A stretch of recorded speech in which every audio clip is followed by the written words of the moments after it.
Halo guys, welcome back to Korea Remit bersama orang Korea yang medok. Oke, di video kali ini aku bakal kembali menceritakan kisah yang benar-benar bikin emosi dan juga bikin aku jadi darah tinggi, maksudnya tekanannya. Langsung tak ceritakan, dan video kali ini berhubungan dengan KDRT. Oke, cerita yang mau aku ceritakan kali ini adalah kejadian yang terjadi di sebuah apartemen yang ada di Seoul, tentunya di Korea. Nah, di apartemen itu tinggallah sepasang suami istri, istrinya kita sebut saja dengan nama Hayoung, sedangkan suaminya kita panggil dengan nama Songjae. Sedikit cerita tentang pasangan suami istri ini sebelum mereka menikah. Jadi sebenarnya pada bulan Agustus tahun 2024, waktu mereka belum menikah, sebenarnya Hayoung itu hamil duluan. Jadi main dulu sebelum nikah. Dan kebetulan waktu itu Hayoung dan Songjae baru pulang dari liburan mereka di Vietnam dengan kondisi Hayoung yang udah hamil. Dan tiba-tiba di situ Hayoung mengalami pendarahan dan keguguran. Nggak sampai di situ, ternyata Hayoung juga mengalami kehamilan di luar kandungan yang merupakan kondisi langka dan berbahaya sampai saluran indung telurnya hampir pecah dan harus dioperasi secara darurat. Nah, yang namanya orang habis operasi kan mestinya lemes dan nggak nafsu makan ya toh. Songjae sebagai pacar ataupun calon suami, normalnya kan ya seharusnya nyuapin dan juga ngerawat Hayoung ya toh. Tapi yang dilakukan sama Songjae, si calon suami ini malah dia makanin jatah makanan rumah sakit milik Hayoung. Memang ini sebenarnya nggak salah kalau makanan yang disajikan sama rumah sakit itu nggak enak dimakan sama si suami, calon suami, sedangkan calon istrinya dipesenin makanan yang lebih enak. Biasanya kan kayak gitu ya toh. Tapi yang ini dimakan tapi istrinya nggak dipesenin gitu. Udah gitu, pas Hayoung udah boleh pulang, bukannya bantu ngerawat Hayoung atau gimana, Songjae si calon suami ini di rumah malah enak-enakan tidur-tiduran, nonton TV, makan pizza, seolah-olah calon istrinya itu sehat-sehat saja. Nah, mungkin sampai sini udah kebangetan tapi masih manusiawi. Nah, ini yang bikin mungkin banyak popol ngerasa kalau cowok yang bernama Songjae ini tidak manusiawi. Belum 1 bulan, waktu jahitannya itu masih bisa dibilang masih belum kering. Jadi jahitan di bagian perutnya Hayoung itu masih belum kering. Si calon suami ini alias cowok yang bernama Songjae ini maksa Hayoung untuk melakukan hubungan seksual. Tentunya Hayoung yang merasa nggak enak dan badannya masih sakit, tentunya nolak. Tapi si cowok ini malah marah-marah dan makin maksa Hayoung untuk melakukan hubungan seksual. Dan sebenarnya waktu Hayoung pacaran sama Songjae, beberapa kali Hayoung itu udah ngerasakan kayaknya cowok ini red flag. Tapi Hayoung itu agak denial, kayak mungkin kebetulan kali ini. Mungkin akunya yang agak sensitif. Mungkin apa yang disampaikan sama Songjae itu ada benarnya. Mungkin ini salahku. Si Hayoung ini berulang kali meskipun dia itu dirugikan, kadang itu dia berpikir positif dan berusaha mempertahankan hubungannya sama si Songjae ini. Anehnya, meskipun udah kayak gitu, si Hayoung ini tetap memutuskan untuk menikah sama si Songjae di bulan Desember tahun 2024. Dan 3 bulan setelah menikah, semuanya mulai terjadi. Hayoung, Songjae, dan juga kakak perempuannya Hayoung, kita panggil saja dengan sebutan Mimi gitu misalnya. Nah, mereka ini lagi minum-minum dari malam hingga pukul 3 subuh hari. Ini sebenarnya lumayan umum. Jadi dulu kakakku sebelum punya anak, misalnya aku main ke rumah kakakku minum-minum bareng sama kakak iparku. Ini sebenarnya lumayan umum. Nah, tapi ini yang agak berbeda. Jadi waktu itu kondisinya Hayoung itu lagi mens hari pertama, sehingga badannya agak lemes, perutnya juga agak sakit. Nggak fit lah. Aku yakin pol-pol yang perempuan paham, yang cowok nggak paham, tapi kita ngerti biasanya hari pertama itu kayak apa. Nah, mereka bertiga ini minum-minum dan pada pukul 3:10 di subuh hari, Hayoung dan Songjae memutuskan untuk pulang ke rumah mereka. Tapi di pagi harinya, keluarga Hayoung dan Songjae dapat kabar kalau Hayoung ini ditemukan dalam kondisi sudah meninggal dunia di kasurnya. Mendengar itu tentunya keluarganya kaget dan juga sedih banget karena seingatku kemarin subuh adikku itu masih minum-minum sama aku. Masa pagi ini mendadak adikku meninggal sih, ada apa? Sehingga keluarganya Hayoung ini memutuskan untuk melaporkan hal ini kepada polisi agar ini bisa diselidiki lebih lanjut lagi dan apakah jangan-jangan si Songjae ini ada hubungannya dengan kematiannya si Hayoung atau tidak. Jadi polisi datang ke TKP, Hayoung diperiksa dan si Songjae dibawa ke kantor polisi untuk diinvestigasi. Nah, Songjae ditanyain, kamu ini membunuh atau gimana? Apa yang terjadi kemarin malam? Songjae memberi jawaban seperti ini. Jadi semalam itu gini Pak, saya sama Hayoung kan pulang sekitar pukul 3 subuh. Nah setelah itu saya tidur di sofa ruang tamu. Soalnya kalau habis minum-minum itu biasanya Hayong gampang kebangun. Jadi daripada saya ganggu, ya udah saya tidur di sofa. Istri saya suruh tidur di kasur Pak. Nah jam 10 pagi karena saya harus berangkat kerja, saya pergi dulu Pak. Nah saya udah berangkat kerja jam 2 siang, saya telepon istri saya. Tapi nggak diangkat-angkat Pak. Ya saya ngira mungkin masih tidur, kayak masih capek atau gimana. Lah tapi ternyata waktu saya pulang, saya udah menemukan istri saya meninggal Pak. Jadi kejadiannya kayak gitu Pak. Setelah mendengarkan penjelasan dari Song Jae, tentunya polisi juga harus cross check ya toh. Sehingga polisi balik lagi ke apartemen tempat tinggalnya Song Jae dengan Hayong dan juga tanya ke tetangga-tetangganya, ada nggak kejadian yang aneh?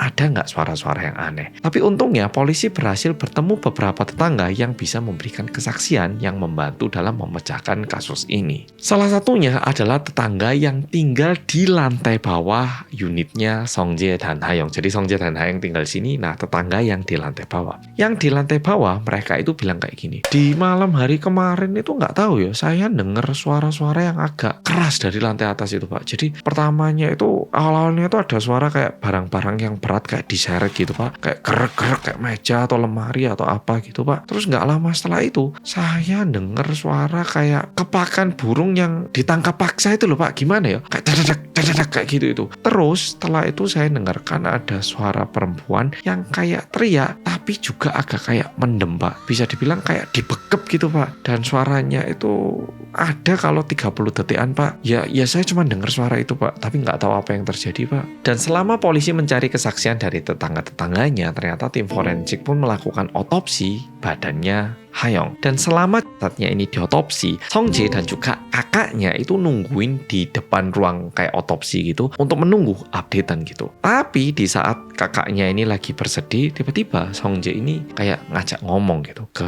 kakaknya Hayong alias ke Mimi. Nah tiba-tiba Song Jae bilang kayak gini, Kak, jadi ini gimana ya Kak ya, aku bilangnya ya. Jadi sebenarnya itu aku punya hasrat seksual yang lumayan tinggi Kak. Tapi adikmu tuh loh, kalau tak ajak gitu nggak pernah mau.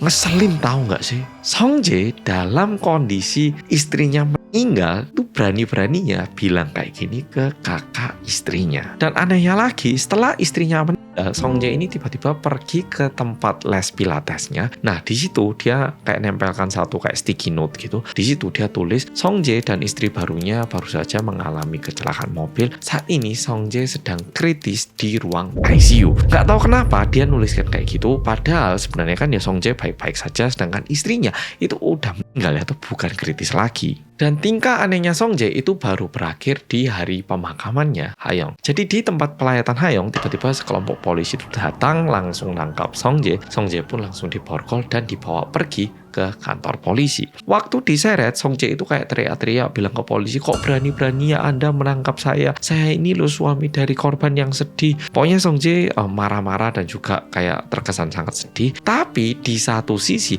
waktu dia mau naik mobil polisi, nggak tahu kenapa Song Jae itu malah membuat satu senyuman sinis yang kita semua nggak tahu artinya. Kenapa dia itu malah senyum dalam kondisi seperti itu? Nah, apa yang terjadi? Ini yang sebenarnya terjadi. Jadi sebenarnya di tempat tinggalnya Song Jae sama Hayong ini ada satu CCTV dan rekamannya ini sebenarnya tersimpan di HP-nya Hayong. Cuman karena ini bisa menjadi bukti apa yang terjadi di tempat itu, Song Jae itu menghapus video yang tersimpan di HP-nya Hayong. Nah, kenapa polisi mencari rekaman CCTV ini? Karena berdasarkan hasil otopsi, ternyata Hayong ini diduga meninggal diakibatkan cekatan dan juga ditemukan luka memar di bagian bibirnya Hayong. Dan setelah diamati baik-baik, tim forensik juga menemukan sidik jari Song Jae di bagian lehernya Hayong. Jadi kemungkinan besar Hayong ini dicekik sama Song Jae hingga meninggal. Tapi yang perlu kita cari tahu kan sebenarnya kenapa Song Jae membunuh istrinya sendiri ya toh? Dan awalnya polisi tanya ke Song Jae,